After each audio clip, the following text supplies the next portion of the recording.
Today I'm going to show you how to solve a system of equations by graphing in our TI Nspire calculator. The first thing I'm going to do is make sure that I turn on my calculator by pressing the home button, the on button right here.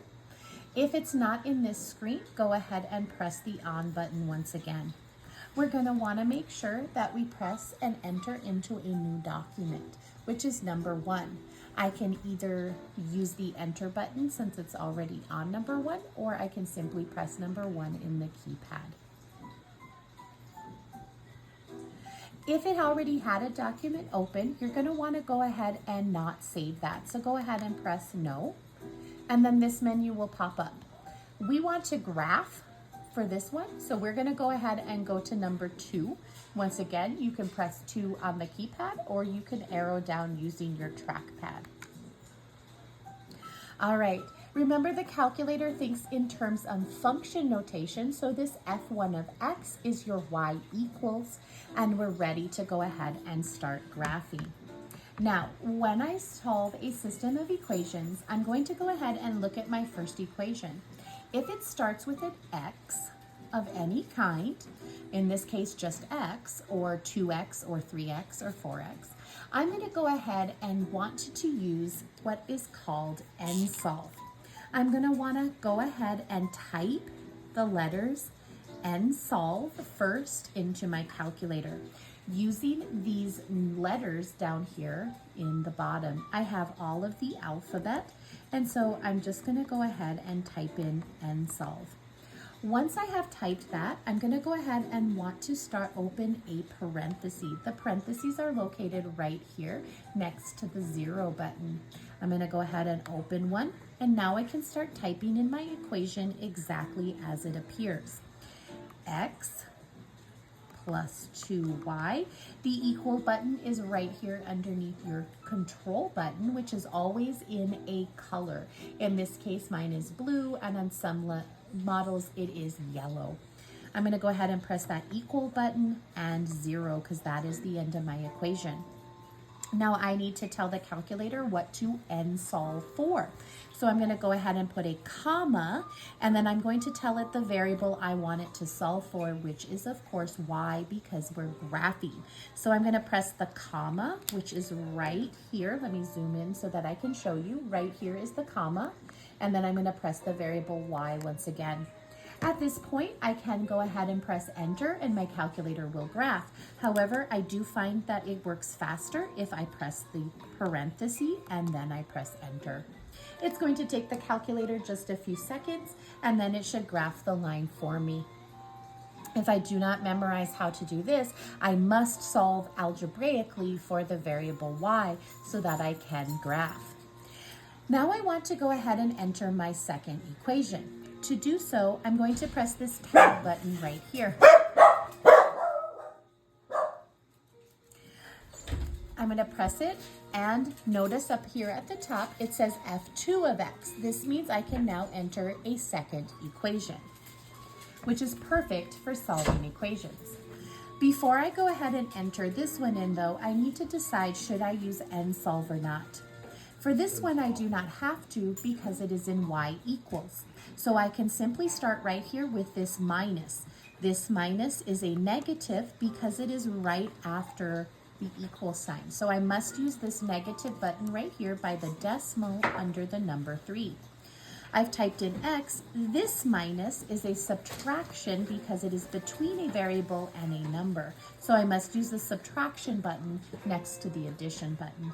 Once I've gone ahead and typed it in, I don't have to tell the calculator to solve. I simply tell it to graph by pressing enter. My solution is now on my screen. It's that point of intersection. For this one, I think I can tell what it is by reading the graph. But remember, the calculator will find it for you. To have the calculator find the exact answer for you, you're going to press the menu button right here. Then you are going to go to number 6, Analyze Graphs. Now you can go like so by using this, or you can simply press 6 on the trackpad. A new menu will pop up for you, and you can do any of these. You want to do number 4. Once again, you can arrow down to number 4, or you can simply press number 4 on the keypad. Notice that it is giving you a vertical dotted line. This is your boundary line. You need to first put it on the lower bound. You're going to move your trackpad here just like you do your computer trackpad. The lower bound must be to the left of your intersection. Sometimes the computer has to think, or the calculator needs to think a little bit. As long as you are to the left of the intersection point, you can go ahead and set your lower bound by simply clicking the trackpad. Now the question in the box has changed from lower bound to upper bound, and it appears to be 2 dotted vertical lines. I am now going to start pulling that line to the right, and it's going to create a curtain effect. I want to make sure that that curtain passes over the intersection. Once it has, a yellow box that says intersection will appear on my screen. This is how I know that the answer is there. I can simply go ahead and click, and if I move my trackpad, I can see my answer as an ordered pair right here. Let me move in for you.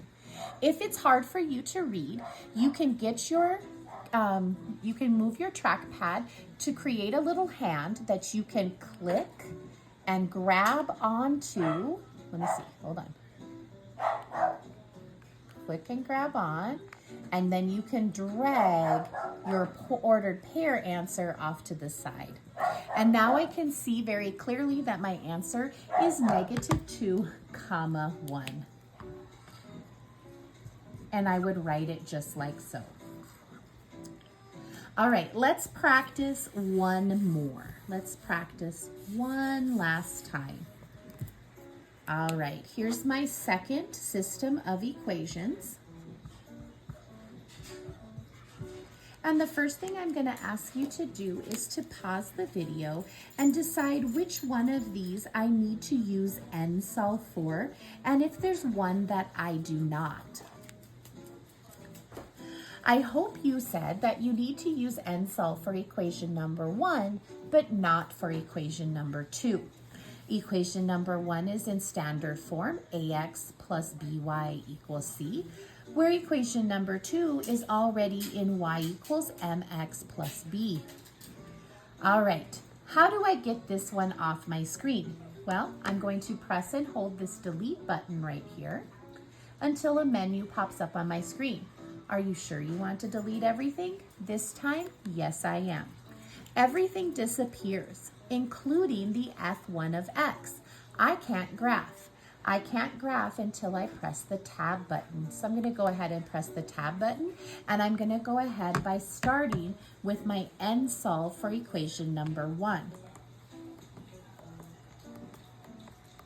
Don't forget after you type in NSOLVE to add your parentheses before you start typing in your equation.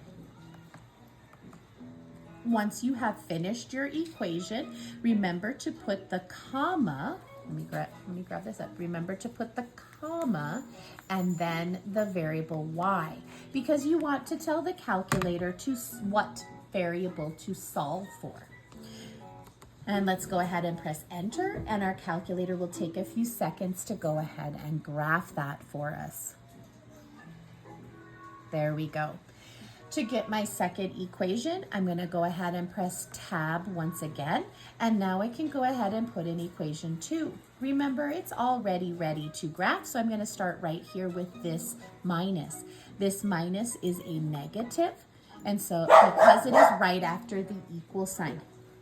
To get the fraction, I have 2 options. I can go 1 divided by 4, or I can press Control and the division key. Notice when I press Control and division, a fraction appears on my screen. I'm going to go ahead and type in the numerator, and then I'm going to arrow down to type in the denominator, and then I'm going to arrow out of my fraction before I put my variable x next to it from my equation. This minus is a subtraction because it's between the x and the number. And now I'm ready to go ahead and enter. I remember no comma or y for this one because it's already ready to graph. My solution is on my screen because I can see my two graphs. However, this time my second equation is kind of covering up my solution. So I'm going to go ahead and go to menu. I'm going to choose number 6. Remember, I can choose to arrow down to it, or I can choose to press 6 on the keypad. And then I'm going to go to number 4, intersection. Once again, I can arrow down to it and press enter, or press the keypad, or I can press number 4 on my screen. The first one is my lower bound, so I'm going to move that to the left. I am now to the left, and so I'm going to go ahead and click my screen to change my question to upper bound, where I am going to go ahead and move to the right. Pulling my curtain until I see that yellow box, intersection. It's all kind of jumbled up down there. I think I see it. There's a couple of 4s, but remember, if I arrow down there to get my hand, I can click, click and close my hand. No. Click and close my hand, and then I can pull it away. All right, I pulled away the equation, but I can see my answer choice much better, 4, -4.